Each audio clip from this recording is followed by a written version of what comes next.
All right, hello everyone. Welcome to the sixth and final episode of In a Cook's Kitchen with Craig Sewell. If you have any questions throughout the show, please post them in the chat or the Q&A box, and we'll get to them when we can. Any information mentioned in the show can be found in the links in the chat box. And now a quick word from our sponsor. Good evening, everyone. My name is Lawrence Wood, and I'm the Director of Advertising and Imaging at Essex Bank, with offices in Annapolis, Edgewater, and Crofton. I'd like to thank August Schwartz and Kathy Suave from What's Up Media for creating this series. And I'd especially like to thank Chef Craig Sewell for opening up his kitchen and today his backyard to us. What a beautiful day it is to be grilling outside. So without any more preamble, I turn it over to you, Craig. Thank you, Lawrence. Well, for the last 5 episodes, we've been in my kitchen, and today you're in my backyard. Thought we'd do some grilling tonight. Perfect day for it. I'm already hot. I feel like I'm doing a catering job now. So what I have in store for us, first of all, that's my greenhouse behind you, behind me. I grow lettuces and have eggplant and tomatoes and all sorts of things going in there. Also started the Parisian cucumbers that I have over in a garden over at the side, which I'm going to do cornichons from later on this summer. I have a lot of garlic. If you have a garden, the best thing you can do in the September, October is to plant garlic bulbs, because then they'll come up next year. One of the best things out of a backyard garden is fresh garlic. It comes out with a lot of moisture, a lot of water in it. It's just a glorious thing. So I picked a little spring garlic today that I'm going to throw on the grill too. It looks like a green onion, but smells distinctively like garlic. And this is this is a hard neck garlic. So right before it starts shooting off the garlic scapes, which are also great on the grill. Went to the Severna Park, or the Anne Arundel Farmers Market on Sunday morning and picked up a rack of lamb from our friend Gwen Manceau at Hollywood Farm. Hollywood Farm is in Annapolis, believe it or not. We do have farms in Annapolis. They're right off of St. Margaret's Road on the way to the Bay Bridge, and just do a spectacular job with their lambs. So we're going to do a lamb chop, which I've been marinating in, and actually a pretty simple marinade of olive oil, shallot, Dijon mustard, a little mint. And then we're also going to do, and I'm going to get this on the grill first, because it's going to take a little longer than the beef that we're going to do. Have a flank steak, or have a skirt steak from our friend Earl Lumpkin at Park Green Hill Farm down in St. Mary's County. So first with the lamb rack. So it's got all of this. It has a nice eye here. You can see that the legs have already been Frenched. A Frenched leg is that all the materials, all the tendons and the sinew and whatnot have already been cleaned off of these legs, so they have what you're accustomed to seeing. Usually those, when in its natural form, there's a lot of membrane and whatnot involved in that. So these have already been Frenched. Before I put it on the grill though,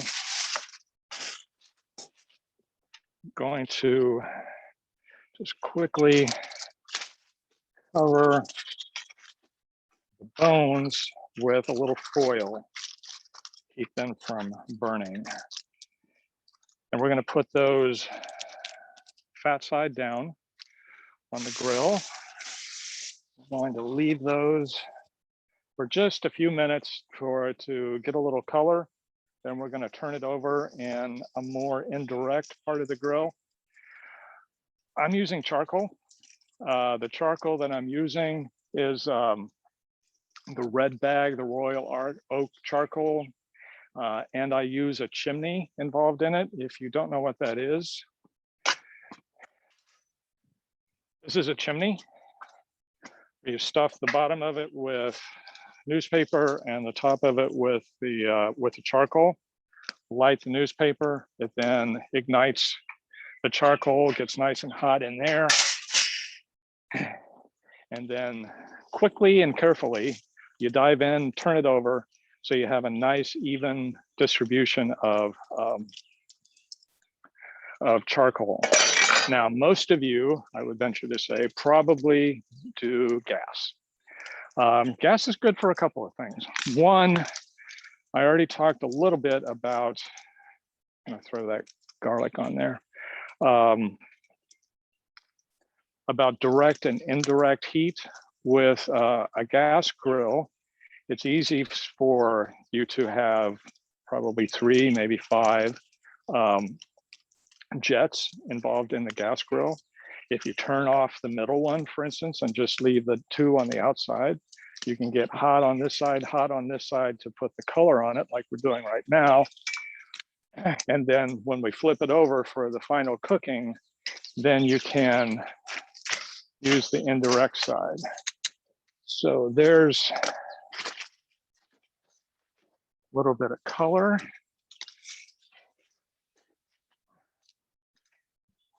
Good. Also going to do some asparagus. This asparagus is from a Prince George's County farm. It's a Schlegel farm. All these folks are on, that I'm gonna mention here, are all Sunday morning. It's 9:30 or so till about 1 at the Anne Arundel Farmers Market there off of Harry Truman. So we have Schlegel Farm, Mkono Farm, which we've done before with the bacon when we did the quiche Lorraine. Mkono is there, Hollywood is there. There's a woman, Mary Bowen's farm, Serenity Farm is there. She does a lot with her goats, but she's also starting to develop a beef business as well. And then there's Kenochi Farm, which is a poultry farm. So well worth your while to do that. I'm gonna hold off on those. The skirt steaks I'm doing with a chimichurri sauce. So chimichurri is sort of the Argentinian equivalent of pesto. Doesn't use basil. We have cilantro, oregano, lots of oregano, and red wine vinegar and olive oil and garlic, some things like that. Hey, Craig, we had a question. How long was the grill heated up before you started? This one I started at 5:15. So it's been going not quite an hour. And it's a little hot. It's fine, but I just have to be a little careful because of potential flame ups. What I'm doing now, you can only do on charcoal grills, which is when I start to get a flame up, and it's not uncommon because I have olive oil and whatnot dripping down. A couple things you should always do when you're going to grill with charcoals. First of all, have your meat thermometer. We're going to cook the skirt steak to 125 degrees internal temperature, and we're going to do the lamb rack to 140. But when I start to get a flame up, I just throw ice on it. So the ice will just simply melt, go down on the charcoal, and tamp that down.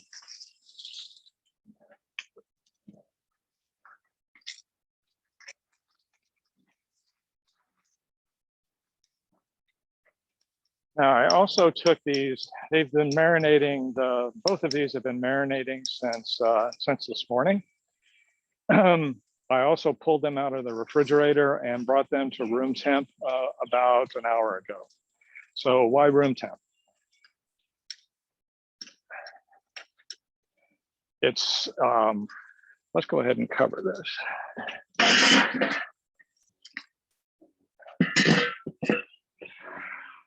Room temperature for meats this thin is not as critical as it is if you're doing like a whole bird, a whole chicken, whole sausage, roast, something like that. Because if you take it directly from the refrigerator, very simply speaking, your internal temperature of a substantial piece of meat in the refrigerator is going to be what the temperature of the refrigerator is, which is probably somewhere around 50 degrees. So if you want to take it to the internal temperature of 125 degrees or 140 degrees, it's got a longer way to go than if it starts off at 75 degrees, which is what these did. So it just simply shortens the amount of time that you're going to have them on the grill. So the asparagus too.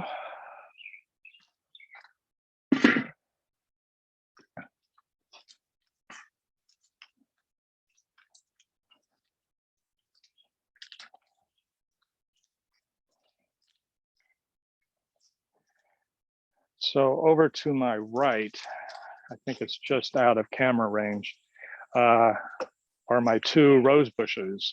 And they're my Julia Child roses. And I was hoping they would bloom because they're just abundant with buds right now. But I think they're about a week away. So we didn't, they're nice yellow, very fragrant. And of course I would have Julia Child roses. So total cooking time on the rack. So we did it 3-4 minutes, just the way it was. There's probably about 15 minutes on the rack itself because we do have a bone in there. So it's going to take a while for all that to come up to temp. And then we're going to let it rest for a couple minutes before we carve it. So if you are buying a rack of lamb, go to see Gwen at Hollywood Farm on Sunday morning. Or if you buy it in some other area, just make sure that it's Frenched because it can be, part of Frenching is also the presentation of it. And people love to pick up their lamb chops with the bone and sort of munch on them that way.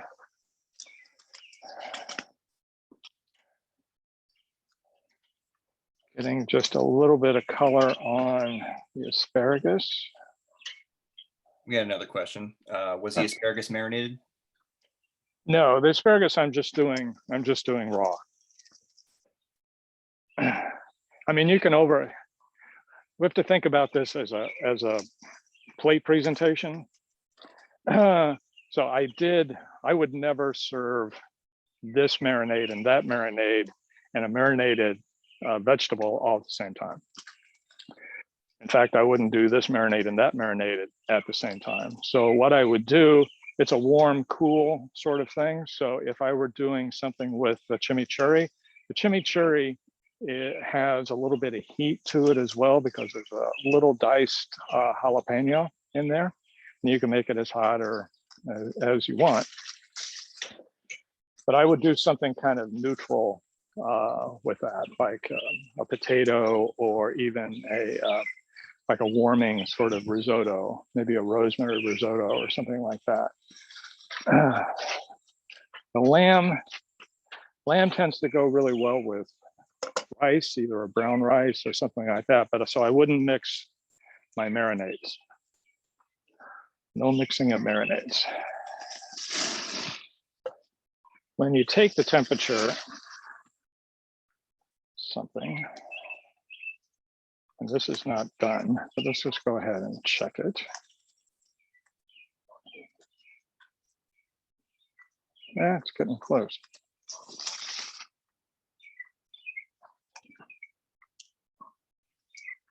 Okay, let's take a look at the lamb. You take the temperature at the center part of the meat. And the lamb is coming up on 120, so we have about 20 more degrees to go on that.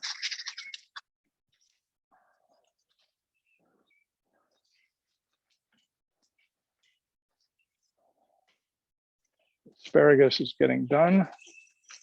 With the marinades, by the way, when you make a bunch of marinade, you make some to obviously soak the meat in.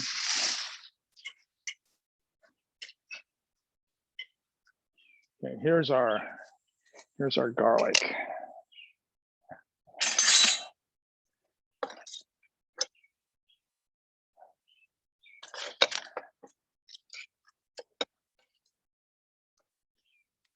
Comes out virtually buttery.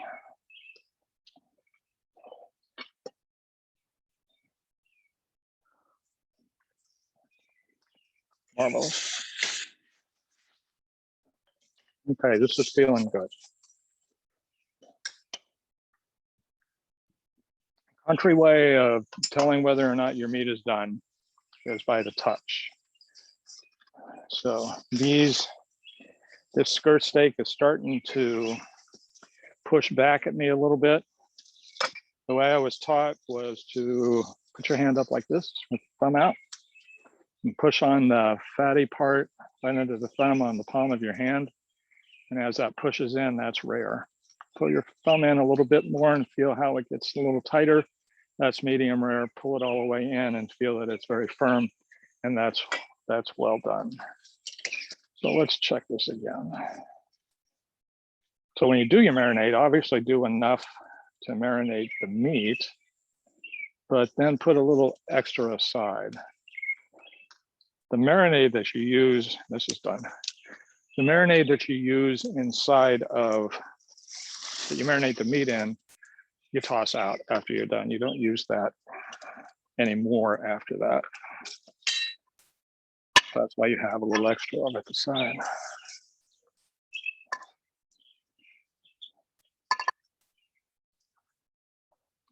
So while we're waiting for the rack,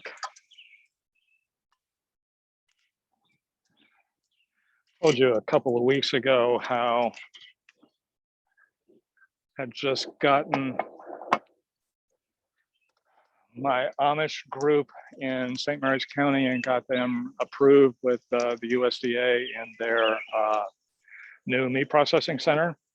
It took, once the approval came through, it took a while to get all the inspectors and everything organized.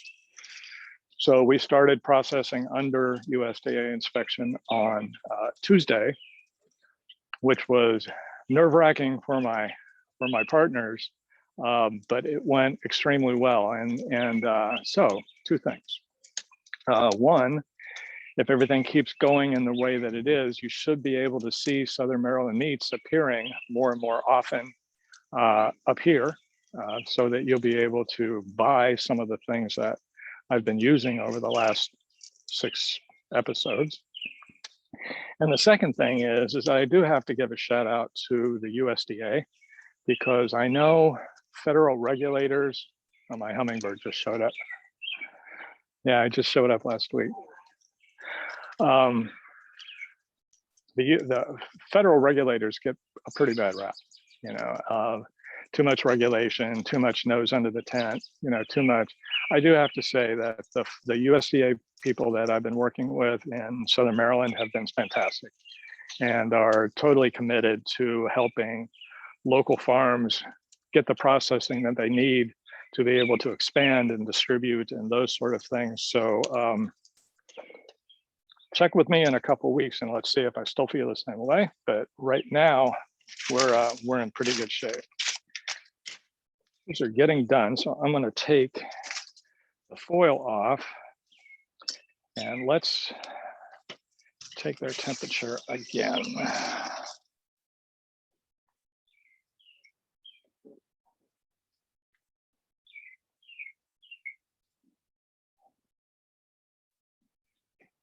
Okay, we're up to 130.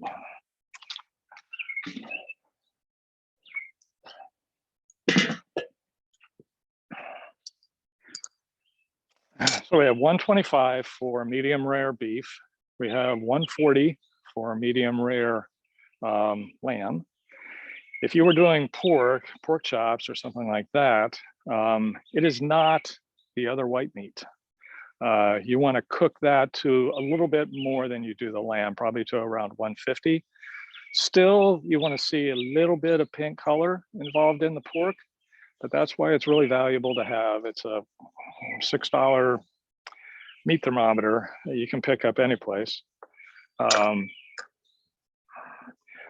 It's always, that's the only way to really be able to tell. Trying to do this is helpful if you used to cater, which I did, where you'd have a 3x5 charcoal grill that was generating about 1,000 degrees, and you were doing 50 or 60 beef tenderloin fillets or something like that, and then you're working your way around it.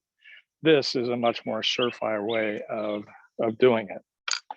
And as I told you, as I said a couple of weeks ago, a lot of times I'll come out and put some color on it and get that sort of mesquite sort of flavor from the charcoal that I'm using. And then I'll finish it in the oven, especially if I'm doing like thick tenderloin steaks or something like that, filet mignon. I'll put color, I'll mark it here, and then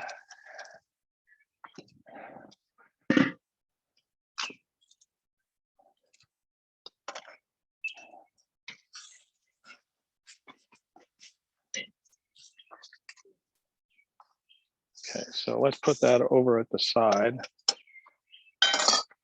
Now, while that's going on, we let this rest for a few minutes. Always a good idea to let it rest. Gives the juices a little time to distribute evenly through it. Now, the skirt steak is known as really the most flavorful of the beef cuts. So what we have here is it's sort of outside the normal cuts that you see. I was in Fresh Market the other day and saw that they did have skirt steaks and hanging tenders, which is good, because for a long time during the processing, butchers would just take off these, which are actually part of the diaphragm, would take these off and take them home. There's only one per animal, so one skirt steak and one hanging tender per animal. So it's highly prized. This is great. And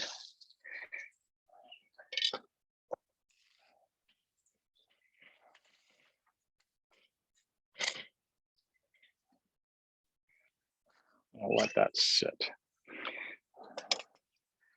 I have to make sure that we cut it against the grain. So one would think that cutting it like this would be it, but the grain is actually going in this direction. So we're going to cut like this.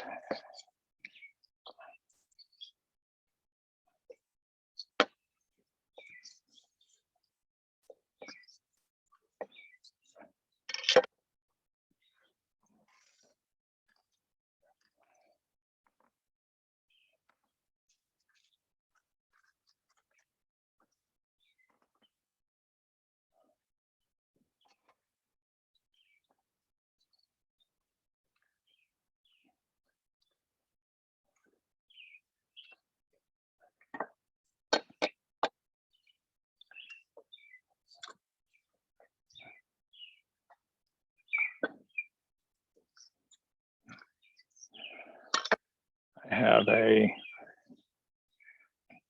Jacoby dog, Stella. Jacoby is a mixture of Jack Russells and Beagles, and she's smelling the meat. So I'm going to assume that this is done. Let's put this in here like that.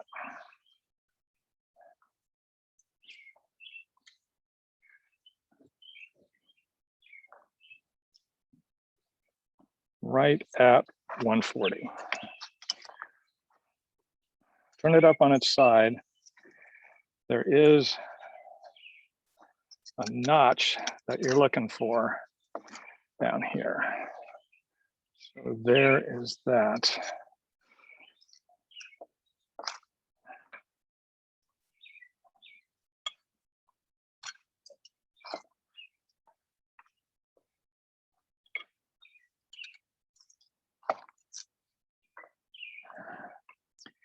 So Gwen, if you're watching, this is absolutely a gorgeous rack of lamb right here.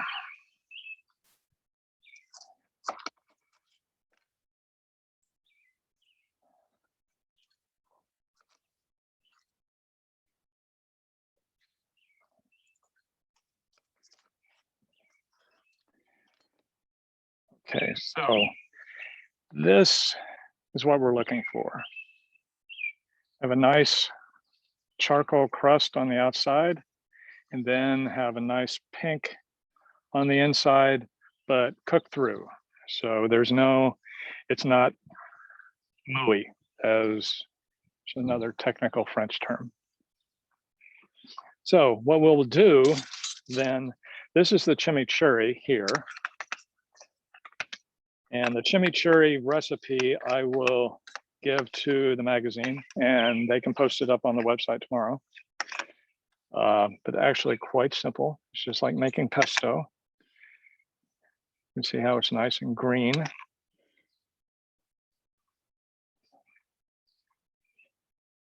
It's also cool because the oregano and all of that is out of the herb garden here. And then this marinade, which also has a little balsamic vinegar in it, we're going to put on the lamb.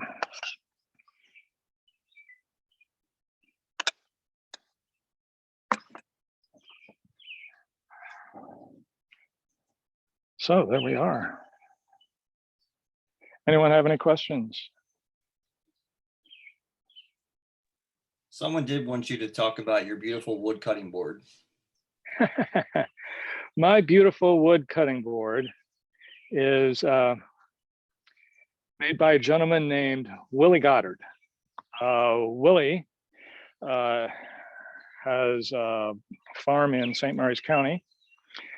That's the name of the farm will come to me in a minute. WAG Meats, W-A-G, WAG Meats. Willie just does a great job with his beef, and he's also a really good supporter of SMATIC, the commission that I work for, and is well known throughout Southern Maryland for the quality of his meats. If you want to take a day trip down to buy WAG Meats from Willie, you can go talk to him. And what you would do is go to Leonardtown and go directly, take the main drag into Leonardtown, and right as you get to the fairgrounds, the county fairgrounds in St. Mary's County, that's on the southeast corner of the intersection. And Willie has, there's an old house on the northwest corner of the intersection. And there's an old house there that's not inhabited, but behind that house next to the road is a pretty large shed. And you'll find Willie there on Saturday mornings. And he'll not only sell you meat, he'll tell you how to cook it and spend the whole day with you if you'd like. So good man. All of these Southern Maryland farms are first of all on our website, which is southernmarylandmeats.com. And there's stories about each farm. There's where they are. You can search by county, you can search by type of meat. And it also has some information about if they have a farm store or they shop at farmers markets, or you need to call ahead and maybe arrange something with the farms. 2 years ago, also did a coffee table book where we went to every one of these farms with a professional photographer, with Edwin Rensburg, and Lena went out with me. And we took photos at every farm. There's something really magical that happens to a farmer's face when he's walking through, he's introducing you to his farm, or he's introducing you to his livestock. They tend to be very reserved people otherwise, but if you get them into a farm and you ask them what makes them smile every day, they'll not only tell you, they'll show you. So it was an enlightening experience for me to go through that. And then the idea for the book came from meeting a woman named Penelope Breeze. And Penelope has a farm in PG County where she raises beef and pigs that live in the woods and rotates the chickens, and she just does a great job. And I went to meet Penelope, and she took me around and introduced me to all of her animals and whatnot. her goal is to raise the greatest tasting beef in the world. And we were walking back through her farm and came by an old shed. And there's just a dirt path there between the pastures. And she said something to me that my grandmother used to say, which is, Craig, would you like to set a spell? So we pulled a couple of old broken down plastic patio chairs out of the shed, set them down in the dirt path, and just sat and visited for about an hour. Bald eagles going overhead, the Potomac's over here, Mount Vernon on the other side of the river. And I just wished I had a photo of that moment. And then it came not too long after that we were able to obtain a grant and made the presentation, and the people liked it. So we were able to do that book, and the book is called Taking Stock, and you can order that from the website and whatnot. So there's our grilling for this evening. It's been my pleasure to work with What's Up Magazine for these series. And I think that if you'd like, drop by the website tomorrow, the What's Up Mag website, and I'll have the chimichurri recipe for you and the marinade that I did for the lamb rack. So if there's any questions, we'll do this now. I'll see you when I see you. So thanks very much. Thanks, What's Up, ladies, who Thanks, were relaxing underneath. You were relaxing under the pergola the entire time, so they're having a good time. So Come around and say bye. Appreciate you. Hey guys, this is also Melanie Quinn and Kathy Salve. They were the other two people behind the scenes of What's Up that helped us make this possible. Thanks again to Craig for letting us come into his home and in his backyard, and also special thanks to Essex Bank for sponsoring this. We appreciate you guys tuning in, and Lawrence is going to close this out now.